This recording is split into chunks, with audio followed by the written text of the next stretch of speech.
Well, for more, we can speak to Rosa Freedman, professor of law, conflict, and global development at the University of Reading. Hello to you, Professor. Thank you for speaking to Paris Direct. Just want to get your take. Why are so many allies of Israel recently changing their position? Is it to pressure Israel? Is it to help the Palestinian people? Or as some cynics might say, try to be on the right side of history?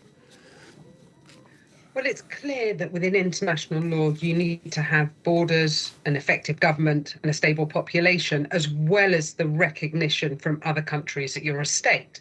And none of these countries are saying that Palestine has defined borders. Clearly, Gaza is in one area. The West Bank, there aren't defined borders within that, and certainly the two aren't linked at the moment. There is not one effective government. There's a terrorist organization in Gaza, and there's a government of the Palestinian Authority in the West Bank, and there is a stable or so population. So none of them are saying that in fact they're a state. What they're recognizing is the right of Palestinians to self-determination, to statehood. And most recently in the UN General Assembly, they wanted to recognize an irreversible pathway to that statehood.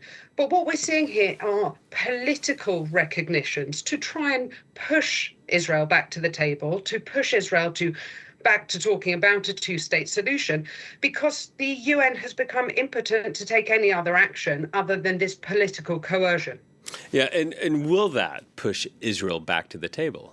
Well, it seems unlikely to push Israel back to the table when its allies are saying to it very clearly that despite this terrorist organization that keep threatening time and again to return to 7th of October and to carry out those attacks, and this organization that says it will never recognize the state of Israel and will never recognize a two-state solution.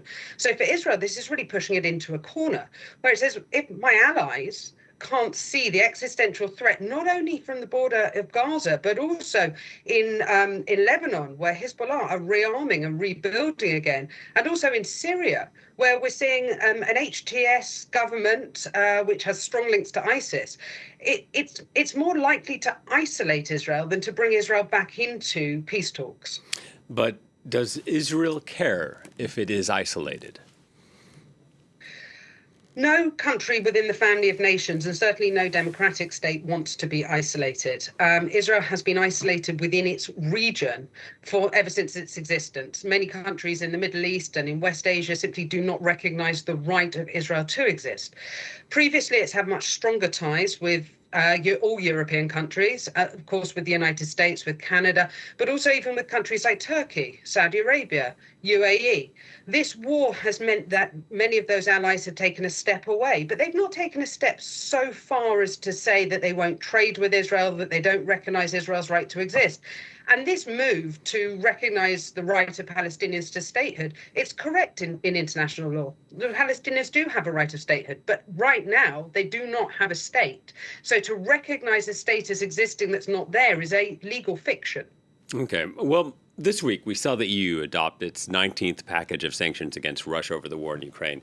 Yet the bloc to this day has imposed no sanctions whatsoever on Israel. Would it be more meaningful for the EU to impose sanctions on Israel rather than have this recognition that we're going to be seeing this week? Well, you can't really compare Russia's invasion of Ukraine, which has been going on now Not to compare the two conflicts, but to compare the action to punitive measures against Russia. Could we impose sanctions on Israel? Would it be more impactful to have sanctions on Israel than to have the recognition of a Palestinian state? But you're asking the question that does compare the two conflicts.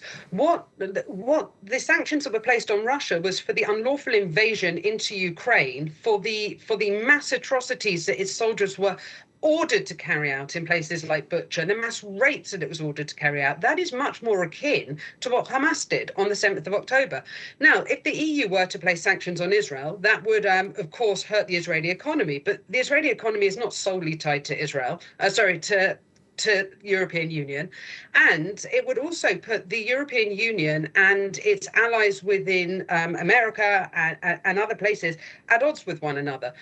But I just don't think that you can compare the two conflicts and say if there are sanctions against one, there should be sanctions against the other. So I disagree with your basic premise. Right. Well, I'm not comparing the two conflicts. I'm not saying because there are sanctions against Russia, there should be against Israel. What I am saying, though, is that Israel has carried out strikes on hospitals, on schools, on residential towers.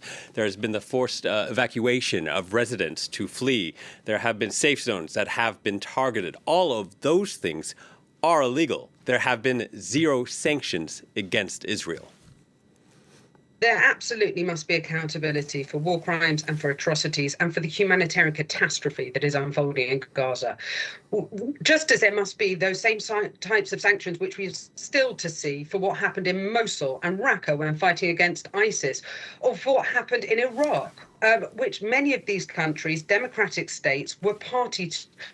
But those accountabilities for atrocities does not necessarily come through sanctions.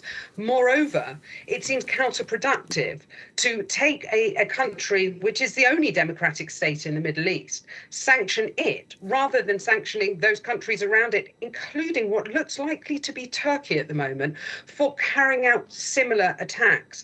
I think that there has to be ways forward that aren't placing Israel with its back against a wall where it sees no way out. But there also has to be a way to find a pathway to peace. And that cannot be with the Hamas leadership. It must be with the Palestinian Authority and with an international intervention group led by countries like UAE.